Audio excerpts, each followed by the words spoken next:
কাউসারটা কি? কাউসার জানতে গেলে কাউসারকে বুঝতে হবে, কাউসারকে জানতে হবে। আগে বলেছি কাউসার অর্জন করো। যেদিন তুমি কাউসার পেয়ে যাবে তারপরে নামাজ পড়ো। কেন আগে দিয়েছে কাউসার, আর কাউসার এই জন্য দিয়েছে যে নবীকে বলেছে আফতার, মানে নির্বংশ, লেজ কাটা। আর আল্লাহ নবী দুঃখিত হলেন, আর আল্লাহ বলছেন হে নবী আপনি আফতার নয়, আপনি লেজ কাটা নন, আপনি নির্বংশ নন। যারা বলে তারা লেজ কাটা। আজকে তাদের বংশ বুনিয়াদ নাই, তাদের নামও নাই। নবীর বংশ বুনিয়াদ আছে, নবীর নাম আছে। আওলাদের নামে বাপের নাম, যার আওলাদ নাই বাপের নামও নাই। কি এজিদের আওলাদ আছে থেকেও আওলাদ নাই, হারামি। কেন? ভয়ে বাপের নাম বলেনি, এজিদ বললেই বিপদ। যদি বলে আমি এজিদের বেটা, কি যদি বলে আমি এজিদের আওলাদ, এজিদের কে ভালোবাসি, দেখবেন এজিদকে মানে ভেতর থেকে প্রকাশ্যে, কিন্তু নিজের নামটাও এজিদ রাখেনি, বেটার নামটাও এজিদ রাখেনি, অথচ এজিদকে ভালোবাসে, এজিদকে রশিদ নজর করে, সুপ্রাপ্ত মনে করে, কিন্তু হিম্মত নেই বেটার নাম রাখার। এজিদ, গোলাম এজিদ, আব্দুল এজিদ বা শুধু এজিদ, পোতার নাম রাখার হিম্মত নেই। এজিদ নামটা রাখো। আর আমার ইমাম হোসেনের নাম দেখেছেন? আহা হা হা হা। আমার ইমাম হোসেন দৈহিকভাবে হেরে গেল, নৈতিকভাবে এমন বিজয় দিয়েছেন যে আমাদের মহরমে শুধু গম নাই, গামের সঙ্গে খুশিও থাকে। কেন না? নৈতিকভাবে বিজয়ী মাল্য এমন দিয়ে গেছেন যে আমরা মাথা উঁচু করে এজিদে যখনই একটু মুখ তুলে হোসাইনি মাতমের বিরুদ্ধে যায়, আর এজিদকে আমরা এক তামাচা মেরে জাহান্নামায় ঢুকিয়ে দিই, 1 বছরের জন্য চেপে থাকে। এজিদিকে মাথা তুলতে দিই না, কারণ হোসেন বাদশাহী করছে, হোসেন বাদশাহী করছে। প্রত্যেক দিলের মধ্যে হোসেনের মহব্বত এমন ছেয়ে গেছে, তার বেটার নাম রাখতেছে গোলাম হোসেন, পোতার নাম রাখতেছে রাজা হোসেন, নেদা হোসেন, আব্দুল হোসেন, রাকি হোসেন, জাকির হোসেন, শাম্মা হোসেন, আশরাফ হোসেন, ইমতিয়াজ হোসেন। তো হোসেন তো হোসেন ছেয়ে গেছে। কই দেখাও তো একটা, দেখাও যে আব্দুল এজিদ, গোলাম এজিদ, এজিদের নাম মিটিয়ে গেছে। এজিদ দৈহিকভাবে জিতলেও হোসেন তামাচা মেরে এমন জাহান্নামায় ঢুকিয়ে দিয়েছে, এজিদের নসল মরে গেছে। আমার হোসেন নবীর নসল তৈরি করে দিয়েছে, চারদিকে আওলাদে হোসেন। ইন্না আতাইনাকাল কাউসার, হে নবী নিঃসন্দেহে আমরা কাউসার আতা করলাম। এ কাউসার কি? রাসূল তোমার আওলাদকে আমি আলীর পিঠে রেখেছি। জোরে বলেন। তাহলে আল্লাহর নবীর নসল কে? ভাই গৌর করছেন? মূল্যবান কথা বলছি। আল্লাহর নবীর নসল আওলাদ কোথায় ছিল? হে আলী আমার আওলাদ। কেন? আমার আওলাদ যারা হয়েছিল ওরা যদি বেঁচে থাকতো তাহলে আমার পরে ওদেরকে নবী হতে হতো, কিন্তু আমি তো আখিরি নবী, আমার পরে কোনো নবী হবে না। আর কিয়ামতের দিনে নবীর বেটা সেও নবী, বলবে তুমি মহান নবীর বেটা হলো, নবী তো নয়, কিন্তু আমি ছোট নবীর বেটা হয়েও তো নবী। ফলে নবীর বেটা লজ্জিত হবে। এই জন্য আল্লাহ উঠিয়ে নিলেন। হ্যাঁ, বাল্যতেই যে উঠিয়ে নিয়েছেন, আল্লাহর নবীর 2 বেটাকে আলীর পুষ্টে রেখে দিয়েছেন। জোরে বলেন সুবহানাল্লাহ। তাই নবী বললেন আলী, হোসেন, হাসান হোসেন আমার বেটা, তোমার পুষ্ট থেকে, তোমার মধ্যে দিয়ে আসবে। ফাতেমা হলো কাউসার, আর তুমি কাউসার ঝরানেওয়ালা। জোরে বলেন সুবহানাল্লাহ। অতএব আমরা আলী পেয়েছি, আর ফাতেমা পেয়েছি, আর ঝরানেওয়ালা হাসান হোসেন পেয়েছি, তো আমরা কাউসার পেয়েছি। কাউসার যখন পেয়েছি তো আলীওয়ালার সঙ্গে নাতা জুড়েছি, নাতা যখন জুড়েছি তো আমরাই নামাজি। নামাজি কাকে বলে? ফাসাল্লে লিরাব্বিক, সাল্লে মানে সংযোগ করো, মানে পঞ্জতন আহলে বাতের সঙ্গে সংযোগ রাখো। ফাসাল্লি লি রাব্বিক, তোমার রবের ওয়াস্তে, ওয়ানহার, এবং কুরবানি করো। আচ্ছা, কুরবানি তো বহু পশুর হয়, এখানে শেষ করে দেবো না, একটা পুরো একটু বলে দেবো। কুরবানি মেষ কুরবানি, কোন পশুর গলায় দুবার অস্ত্র চালানো হয়? একবারই তো। কোন পশুর গলায় দুবার নয়? তাহলে তোমরা উট কুরবানি দেখো নি। আমি অস্ত্র চালাবার কথা বলেছি না? ওটা অস্ত্র নয়? যেটা হলকুমে খঞ্জরটা বিদ্ধ করা হয়, অস্ত্র নয়? তো বলছি তো, তাহলে কবার? আর কোন পশুর বেলায় নয়, উট ব্যতীত। উট মোষকে ফেলে দেওয়া হলো, অস্ত্র চালানো হলো। গরু ফেলে দেওয়া হলো, অস্ত্র চালানো হলো। ছাগল ফেলে দেওয়া হলো, অস্ত্র চালানো হলো। দুম্বা ফেলে দেওয়া হলো, অস্ত্র চালানো হলো। প্রত্যেক পশুর বেলায় একবার একটাই অস্ত্র, কিন্তু উটের বেলায় দুবার। একটা খঞ্জর হুলকুমে বিদ্ধ করতে হয়, রক্ত ঝরে ঝরে ঝরে যখন ভুতলা সাই হয়, আবার অস্ত্র চালিয়ে কোরবানি করা হয়। ঠিক না বেঠিক?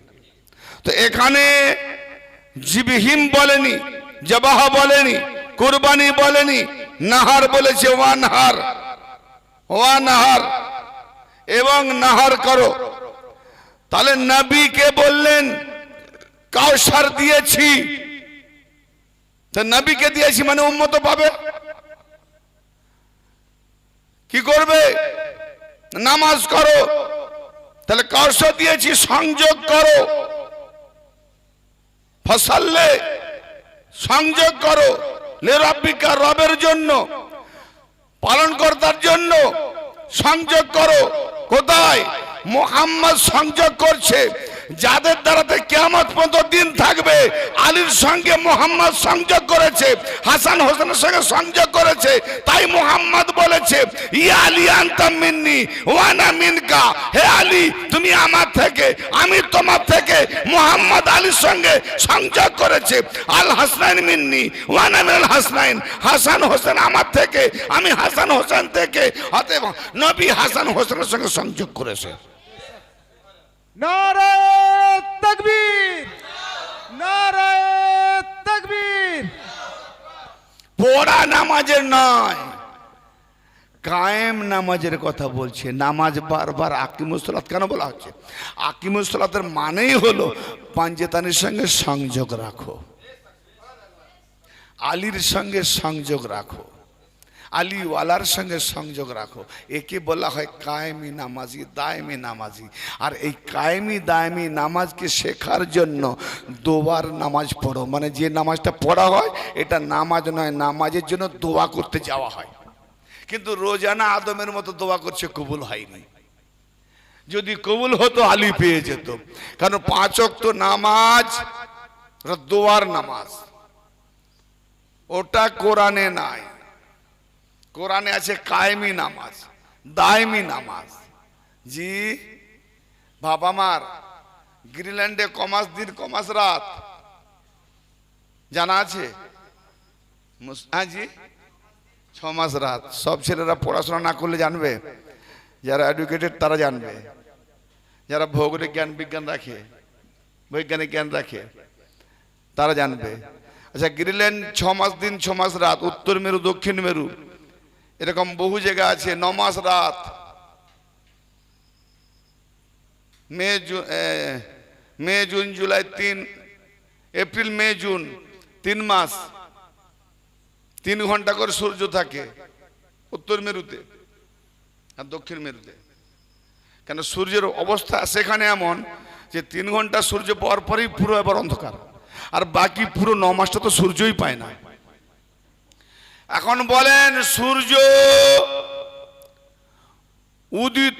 সূর্য অস্তগামী হলে তবে মাগরিবের নামাজ, আর সূর্য উদিত হওয়ার পূর্বে ফজরের নামাজ। বাবু বললেন গ্রিনল্যান্ডে 6 মাস দিন 6 মাস রাত, গ্রিনল্যান্ডে 6 মাস পরে সূর্য উদিত হবে। তাহলে 6 মাস সূর্য উদিত হওয়ার আগে ফজরের নামাজ। তাহলে মাগরিবের নামাজ কখন পড়বে? 6 মাস পরে সূর্য ডুবলে। হ্যালো, তাহলে কোরা ওই জায়গাটা কার? জমিনের মালিক তুমি আল্লাহ, গ্রিনল্যান্ড জমিনটা কার? তো গ্রিনল্যান্ড জমিন যদি আল্লাহর, তো ওই আল্লাহর জমিনে 6 মাস পরে মাগরিব, 6 মাস আগে ফজর, সেহরি, সূর্য, এই রাত শেষ, তাহাজ্জুদ শেষ, ফজর শুরু, সেহরি খাওয়া শেষ, মাগরিবের আজান হবে, ইফতার করবে, 6 মাস পরে ইফতার করতে হবে। মোল্লা ওখানে 5 ওয়াক্ত নামাজ আর রোজা কেমন করে করবে? মোল্লা নামাজটাই বোঝো না, শুধু ঠুকে মরছো, নামাজই বোঝো না। তখন ঘড়ি, অন্য কোনো ব্যবস্থা ছিল? এই মাগরিব মানেই তো সূর্য গুরু হয়ে যাওয়ার পর নামাজ, ফের ঘড়ি ফুড়ি কোনো ব্যবস্থা আসবে না। হ্যাঁ, ফজর মানে সকাল, তো সকাল হওয়ার আগে ফজরের নামাজ, মানে উষার আলো ফজরের নামাজ। যেই সূর্য উঠলো, সকাল নয় বেলা বলে। দেখ ও ব্যাখ্যায় যাচ্ছে না। তা এখন ওটাও তো আল্লাহর জমিন, তো জমিনের মালিক তুমি আল্লাহ, আসমানের মালিক তুমি আল্লাহ। এই আসমানও গন্ডগোল করতেছে, সূর্য গন্ডগোল করতেছে, জমিন গন্ডগোল করতেছে, কি হবে নামাজিদের অবস্থা? এই মোল্লাকে যদি গ্রিনল্যান্ডে পাঠানো যায়, সূর্য না ডুবলে মাগরিবের নামাজ পড়বেও না, দিনের বেলা সূর্য থাকে মাগরিবের নামাজ পড়বে, কি হবে? নামাজটাই বোঝে না, ঠোকাঠুকি হুরের লোভে। এই হুরের নেশায় আল্লাহ বলছেন নেশা অবস্থায় নামাজের নিকটে যেও না। আর এই জান্নাতের নেশায়, হুরের নেশায় নামাজের নিকটে যাচ্ছে, আল্লাহর বিরুদ্ধাচরণ করছে এই নামাজিরা, আল্লাহর বিরুদ্ধে যাচ্ছে এই নামাজিরা। নামাজ দায়মুস সালাত কায়মুস সালাত, আলীওয়ালা হও, হুসাইনি হও, হাসানি হও, পাঞ্জাতানি হও, আইম্মায়ে তাহেরিন মাননে वाला হয়ে যাও, তো নামাজ জেনে যাবে। আর নামাজ জানতে গেলে, কারণ নামাজ হচ্ছে আসসালাতু মিরাজুল মুমিন, নামাজ হচ্ছে মুমিনদের মেরাজ। মেরাজ গোপনে না দেখাওয়া। তো নবী যখন মেরাজ করেছেন কেউ দেখেছিল? তো তুমিও নামাজ করবে, তোমাকে কেউ দেখতে পাবে না। আলীওয়ালা নামাজ করে, কেউ দেখতে পারে পায় না, এরা নামাজে মেরাজি। নারে হায়দারি, নারে হুসেন, নারে আব্বাস। ইয়া আব্বাস আল্লাহ, নামাজি নামাজি করছো, নামাজ মেরাজ, তো প্রকৃত মেরাজ নামাজ তো আলীওয়ালারাই করে, হুসাইনিরা করে। আপনারা হয়তো অতটা জানেন না, পীর ধরতে হয় ধরে নিয়েছেন, কিন্তু তবুও নামাজে আছেন। নামাজ মানে প্রার্থনা, দোয়া, সলাত মানে সংযোগ। আরবিতে কোরআনে সলাত বলা হয়েছে, নামাজ বলা হয় না। রোজা মানে উপবাস, সিয়াম বা সওম মানে সংযমী, দুটো মানে এক। সংযমী মানে আমার মাথা থেকে পা পর্যন্ত পুরো ইন্দ্রিয়টা সংযমী ভাবে চলতে হবে, তবে হবে সিয়াম বা। কিন্তু ফার্সিতে এসছে রোজা। রোজা মানে উপবাস, মানে পানি খাদ্য খাবো না, বাকি আর যা পারে করে। পরের চর্চা, গালাগালি, ঝড়াঝাটি।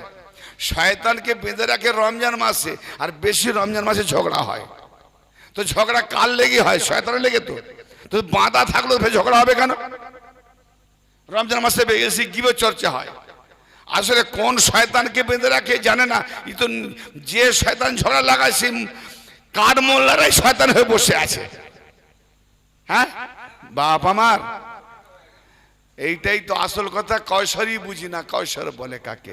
কৌশর আহলে বাইত রাসূল আইম্মায়ে তাহেরিন আলীর ঝর্ণা ধরা কৌশর, জোরে বলে। এই কৌশর যখন আমরা পেয়েছি আলীর মাধ্যমে, খাতুনে জান্নাতের মাধ্যমে, অতএব আমরা আলীওয়ালা ওলিদের সঙ্গে সংযোগ রেখেছি, আমরাই নামাজি। ওয়ানাহার, নাহার করো। আমার ইমাম হোসেন সম্পর্কে আমার নবী কি বললেন? আমার ইমাম হোসেন সম্পর্কে আমার নবী বললেন যে হোসেন মিন্নি ওয়া আনা মিনাল হোসেন, হোসেন আমার থেকে, আমি হোসেন থেকে। হোসেন নবীর থেকে পরিষ্কার বোঝা যাবে। নবী না হলে ফাতেমা হতেন না, ফাতেমা না হলে হোসেন হতেন না। তো অতএব ফাতেমার সূত্রে হোসেন, ফাতেমা নবীর সূত্রে। চ্যানেল বাই চ্যানেল হোসেন নবী থেকে। কিন্তু নবী হোসেন থেকে কি করে হয়? নবী হোসেন থেকে এই করে হয়। আল্লাহ নবী বলছেন আমি হলাম গাছ, হাসান হোসেন হলো ফল। তাহলে গাছের যে ফল, সেই ফলের ভেতরে আবার আঁটি, সেই আঁটির ভিতরে ওই মোহাম্মদী গাছ, যারা বলেন। তাহলে মোহাম্মদ হোসেন থেকে, ইয়ানে হোসেন থেকে যে আওলাদি আসবে এরা সব মোহাম্মদ, জোরে বলেন মোহাম্মদ। আউয়ালুনা মোহাম্মদ, আওসাতুনা মোহাম্মদ, আখিরুনা মোহাম্মদ। আমরা আউয়ালু, আমি নয়, আমরা আউয়ালু মোহাম্মদ, আখিরু মোহাম্মদ, হ্যাঁ, মধ্যে মোহাম্মদ, কুল্লুনা মোহাম্মদ, প্রত্যেকে মোহাম্মদ। আমরা নবীর আওলা যত আছি আমরা প্রত্যেকে মোহাম্মদ। তাই তো পড়া হয় আল্লাহুম্মা সাল্লি আলা মুহাম্মাদ। আওলাদের নাম বলা হয়নি কেন? না ও আলা আলে মুহাম্মদ, মুহাম্মাদের আলো মুহাম্মদ। দরুদ শরীফ। তাতে মুল্লা নামাজ জানে না, ঠোক ওই ঠোকাটাই জানে। আল্লাহকে রেখেছে উপরে, জমিনে ফেললো মাথা, আল্লাহকে দিল পাছা, ওরে তোর আগাছা। না, সিন দিয়ে নামাজ আসে না, নামাজ এসছে সলাৎ, সদ দিয়ে, সদ দিয়ে। একটা সোয়াদ লাম আলিফ তে, আর একটা সোয়াদ লাম ওয়াও খাড়া যাবার হে ওয়ালিতে। তো সোয়াদ লাম আলিফ তে এটা হচ্ছে 5-6 জায়গায় নাজিল হয়েছে, এটাকেও নামাজ বলা হয়েছে। আর সোয়াদ লাম ওয়াও খাড়া যাবার হে ওয়ালিতে এটাকেও নামাজ বলা হয়েছে। দুটোই নামাজ, কিন্তু দুটো নামাজ এক নামাজ নয়। দোয়ার নামাজ, প্রার্থনার নামাজ, আর কায়েমি নামাজ, দায়মি নামাজ, মেরাজি নামাজ, উস্তা নামাজ, মধ্যবর্তী নামাজ। নামাজ একরকম নেই। নামাজ বিভিন্ন রকমের নামাজ আছে, সংযোগ বিভিন্ন রকমের সংযোগ আছে। তো ওয়ানহার, বাস মুক্তাসার বয়ান, ওয়ানহার কোরবানি করো। এখানে আমার নবী বলেন হোসেন আমার থেকে। তাহলে কারবালা প্রান্তরে ইমাম হোসেনের মুবারক শরীরের মধ্যে একের পর এক তীর বিদ্ধ হচ্ছে, একের পর এক তীর বিদ্ধ হচ্ছে। কারবালা প্রান্তরে একের পর এক তীর বিদ্ধ হচ্ছে। ঝাঁঝরা হয়ে গেছে, ঝাঁঝরা হয়ে গেছে। গলাতে তীর বিদ্ধ, চোখের মধ্যে তীর বিদ্ধ, কপালে তীর বিদ্ধ, উটের হুলকুমে তীর বিদ্ধ। খঞ্জর বিদ্ধ করলে যেমন খুন জোরে জোরে ভুতলাশায়ী হয়ে যায়, ইমাম হোসেনের এত তীর বিদ্ধ হয়েছে, জমিনে যখন পড়ে যায় ইমাম হোসেনের লাশ জমিনে লেগে নেই। পুরো তীরের মানে তীরের যে ফলকগুলো, এইগুলো কি বলে, তীরের যে ডাঁটাগুলো ছিল তার মধ্যে পুরো সম্পূর্ণ ভেসেছিলেন ইমাম হোসেন। কিভাবে তীরবিদ্ধ হয়েছে। হ্যাঁ, ইমামের সাজ্জাদের কাছে যখন বিদায় নিতে গেছে, আল বিদায় বেটার কাছে ইমাম সাজ্জাদ, ইমাম জানাল আবেদিন আলাইহিস সালামের কাছে যখন বিদায় নিতে যাচ্ছেন, তো ইমাম হোসেন বলছে বেটা আমাকে বিদায় দাও, আমার সালাম নাও, আখেরি সালাম, আমাকে বিদায় দাও। বলছে আপনি কে? আপনাকে চিনতে পারলাম না। বলে হাই বেটা, তুমি আমাকে চিনতে পারছো না? আমি তোমার বাবা হোসেন। ভাও ভাও করে কাঁদছে। তো যখন জানাল আবেদিনকে একসময় জিজ্ঞেস করা হয়েছিল, মওলা আপনি আপনার আব্বাকে কারবালাতে বলেছিলেন, আপনি কে? চিনতে পারিনি। এ কিরকম কথা? বলে ওরে আমার মান্যওয়ালা হিতাকাঙ্ক্ষী বন্ধু, শোনো, আমার আব্বা যখন, আমি বিস্তায় যখন শুয়েছিলাম অসুস্থ অবস্থায়, আমার বাবাজান যখন আমার কাছে গেলেন, এই যে আমার হাতে আঙ্গুটি দেখছো না, এই আঙ্গুটি রাখার পরেও জায়গাটা খালি আছে, কিন্তু আমার আব্বার শরীরে লহু লহু রক্ত রক্ত, তীরে তীর বিদ্ধ, এমন কোনো জায়গা ছিল না যে জখম হয়নি। তাই আব্বার চেহারাতে রক্তময় রক্ত। তাই আমি চিন্তা না পেরে বললাম আপনি কে? কীরকম পরিস্থিতি। একের পর এক ইমাম হোসেন আলাইহিস সালাম 59টা লাশ, কি বলে 69টা লাশ উঠিয়েছেন। কত লাশ? কজন শহীদ হয়েছেন? 71টা লাশ উঠিয়েছেন। আপনারা কি ভুলে গেলেন? শহীদ হয়েছেন 72, 71 জন লাশ উঠিয়েছেন। কত রক্ত শরীরে লেগেছে, কত লাশ আনতে গিয়ে কত জখম করতে হয়েছে, লাশ আনতে গিয়ে কত তীরবিদ্ধ হতে হয়েছে ইমাম হোসেন সাল্লাম। তো সেইখানে শহীদ হয়েছেন কে? ইমাম হোসেন না নবী মোহাম্মদ? নবী মোহাম্মদ শহীদ হয়েছে। প্রত্যক্ষভাবে দেখতে গেলে ইমাম হোসেন, পরোক্ষভাবে দেখতে গেলে মোহাম্মদ। কেন? নবী বলেছেন হোসেন মিন্নি ওয়ানা মিনাল হোসেন, হোসেন আমার থেকে, আমি হোসেন থেকে। তাহলে হোসেন কারবালাতে গেল, হোসেন থেকে যখন মোহাম্মদ, তাহলে হোসেন শহীদ হয়নি, হোসেন সুরতে মোহাম্মদ শহীদ হয়েছে। হোসেন সুরতে মোহাম্মদ শহীদ হয়েছে। সেই হোসেন আলাইহিস সালাম শহীদ হচ্ছেন।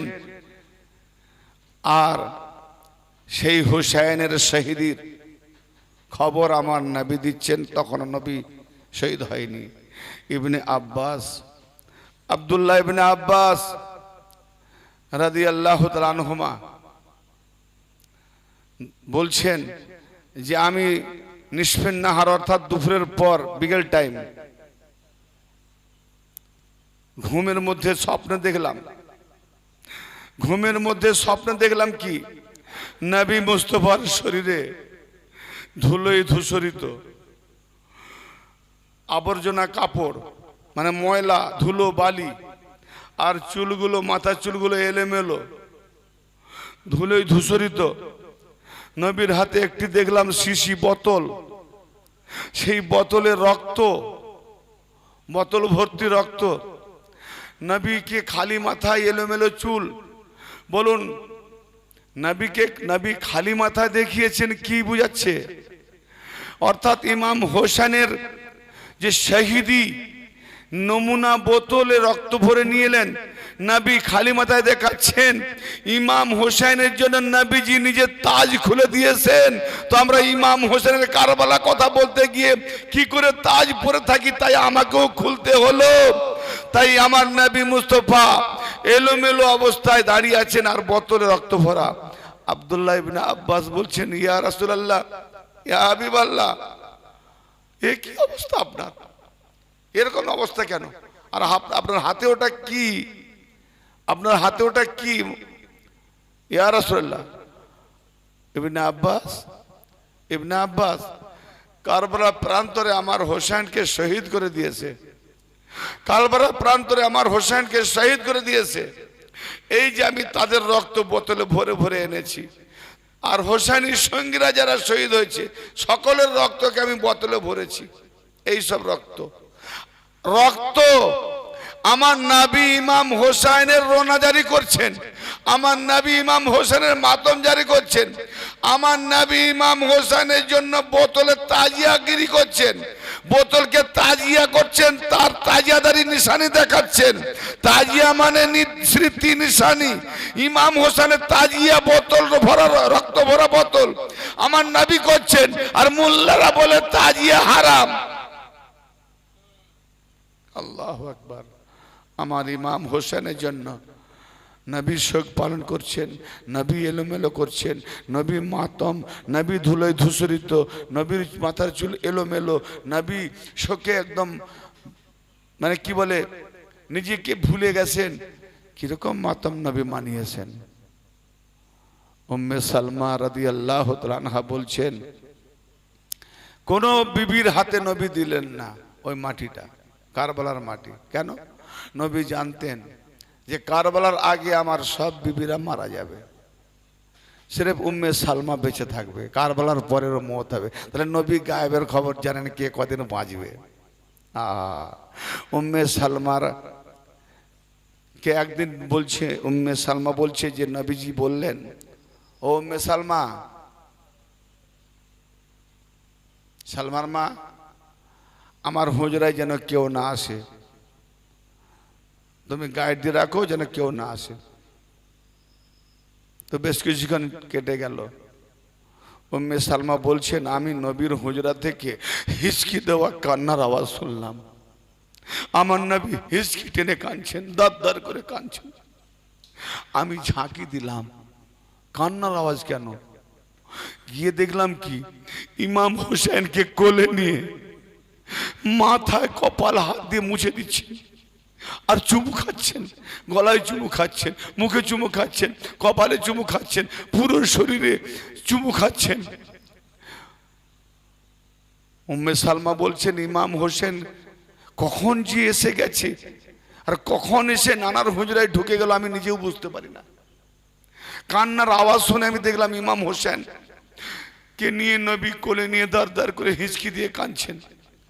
আমি বললাম ইয়া রাসূলুল্লাহ, হে কি আপনি এভাবে কাঁদছেন কেন?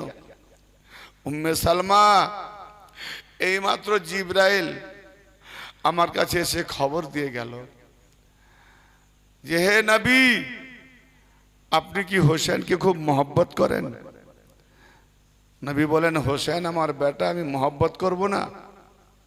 হোসেন আমার উম্মতের দুটি ফুল। যে হোসেন উম্মতের জন্য দুটি, হাসান হোসেন উম্মতের জন্য দুটি ফুল, সেই হাসান হোসেন ফুলের মাতম মানালে মোল্লা ফতোয়া দেয়। আফসোস ঠিক তোমার মতো মোল্লা। আরে হোসেনকে বুঝেছে কতটা? ফুলের তাজিম করবে তা না করে ফতোয়া দেবে, ফুলের ইজ্জত করবে ফুলকে নিচড়ে দিল, আফসোস করবে তা না করে ফতোয়া দিচ্ছ। উম্মে সালমা রাদিয়াল্লাহু তাআলা আনহা জিজ্ঞেস করলেন ইয়া রাসূলুল্লাহ, এভাবে কাঁদছেন কেন? না জিবরাইল এসে বলছে আপনি ভালোবাসেন আমার ছেলে ইমাম হোসেন আমার বেটা, আমি ভালোবাসবো না? বলে আপনার উম্মতেরা একে শহীদ করে দেবে, আপনার উম্মতেরা আপনার এই হোসেনকে শহীদ করে দেবে নির্মম ভাবে। যেখানে শহীদ হবে যে জায়গাটা এই নাও সেই জায়গার মাটি, সেই জায়গার মাটি আমার নবী উম্মে সালমাকে দেখালেন আর বলেন উম্মে সালমা এই মাটিটা রাখো, বোতলে ভরে রাখো, বোতলে ভরে রাখো। যেদিন দেখবে এই মাটিটা রক্তে পরিবর্তন হয়ে গেছে, রক্তে পরিণত হয়ে গেছে, সেদিন জানবে আমার ইমাম হোসেন শহীদ হয়ে গেছে, সেদিন জানবে আমার ইমাম হোসেন শহীদ হয়ে গেছে। তো আমার উম্মে সালমা আম্মাজান নবীর বিবিও আমাদের আম্মাজান উম্মে সালমা রাদিয়াল্লাহু তাআলা আনহা প্রতিদিন বোতলটা দেখতেন, প্রতিদিন বোতলটা দেখতেন, মাটি আছে, মাটি আছে, মাটি আছে। একদিন হঠাৎ দেখলেন আসরার দিন শুক্রবার, মাটিটার মাটি নাই, রক্তে পরিণত হয়ে গেছে। তা উম্মে সালমার ওই কি বলে বোতল দেখা অর্থাৎ তাজিয়া পাক দেখার, মাটি থেকে রক্তে পরিণত হওয়া, এই যে নিদর্শনে আমরা যে তাজিয়া মানাই, মহরম মানাই, এই স্মৃতিগুলো জাগিয়ে তোলা, নিদর্শন তোলা। যেমন মা হাজেরা কবে কখন ইসমাইলের জন্য নিজের জন্য পানি পায়নি, পানির তালাশে দৌড়াদৌড়ি করেছিলেন, কখনো সাফা কখনো মারোয়া, মারোয়া থেকে দেখে ওই তো ঝর্ণা, পানি ঝরছে, গিয়ে দেখে ঝর্ণা নয়, পাথরের আঁকা বাঁকা পথ, সাদা ঝর্ণার মতো দূর থেকে দেখাচ্ছে কিন্তু পানি নয়, ওগুলো পাথরের লেহেরি। আবার ওখান থেকে মারোয়া, মারোয়ার দিকে দেখছে ওই রকম। তো 7 বার, একবার গিয়ে আবার দ্বিতীয়বার, দ্বিতীয়বার থেকে তৃতীয়বার, তার মানে এই পাহাড় থেকে যখন ও পাহাড়ে যায়, এই পাহাড়ের কথা ভুলে যায়। কতটা পিয়াস লাগলে হয়, কতটা পিপাসার্থ হলে হয়। আগে বলেন যে এই পাহাড় দেখে গেলাম, এটা পানি নয়, পাহাড়ের লেহেরি, ফের ও পাহাড়ে গেলাম, লেহেরি ভুলে গেলাম, আবার ওই পাহাড় থেকে এই পাহাড়ে, ফের ওটা ভুলে গেলাম। এইভাবে 7 বার। বলুন মা হাজেরা পানির তালাশে এ পাহাড় ও পাহাড়, সাফা মারোয়া, মারোয়া সাফা দৌড়াদৌড়ি করেছেন। আজকে হাজিরা এ পাহাড় ও পাহাড়, ও পাহাড় এ পাহাড় দৌড়াদৌড়ি করে কিনা? তো মা হাজেরা করেছিল, আপনি কেন করবেন? মা হাজেরা পানির পিপাসায় দৌড়াচ্ছিলেন, আপনাকে তো পিপাসা লাগেনি, আপনার কাছে তো ফ্রিজের পানি আছে, আপনার কাছে তো পানি মজুদ আছে, জায়গায় জায়গায় নলকূপ করে দিয়েছে, জায়গায় জায়গায় পুরো নলকূপ করে পানির লাইন করে দিয়েছে। তো পানির পিপাসা তো প্রশ্নই নেই, দৌড়াবেন কেন? ইয়া আল্লাহ ইবাদত করব তোমার, আর সাফা মাওরা দৌড়াতে যাব কেন? বলে ওটা হজের একটা রকন। এরকম সব রকম যদি যাই তো হজ যতটা উত্তম তার থেকে তাজিয়া পাক মানানা আরো উত্তম। তাজিয়া পাকের আমি আজকে তাকরির করিনি, তাজিয়া নাজায়েজ বলনে वालो, তুমি তাজিয়াকে নাজায়েজ করতে যেও না, হজ উড়ে যাবে। তাজিয়া মিসলে নামাজ, যেমন নামাজ জরুরি তাজিয়াও জরুরি। তাজিয়া মিসলে কোরআন, যেমন কোরআন জরুরি তাজিয়াও জরুরি। তাজিয়া মিসলে হজ, যেমন হজ জরুরি তাজিয়াও জরুরি। যদি ওখানে ওই সাফা মারওয়া হাজিদের দৌড়াদৌড়ি বন্ধ করে দেওয়া হতো তো মা হাজরার নামটা আজ মুছে যেত, ঠিক না বেটি? হ্যাঁ, জমজম মুছে যেত, নাম মিটে যেত, কিছুই থাকতো না, খালি ঢাকসলা খোলা থাকতো। তো মা হাজরাকে ইয়াদ রাখার জন্য, ইসমাইলকে ইয়াদ রাখার জন্য, পানি থাকা সত্ত্বেও, পিপাসা না লাগা সত্ত্বেও সাফা মারওয়া ইমাম হোসেনকে আর হোসেনদেরকে ইয়াদ রাখার জন্য তাজিয়া অবশ্যই জরুরি।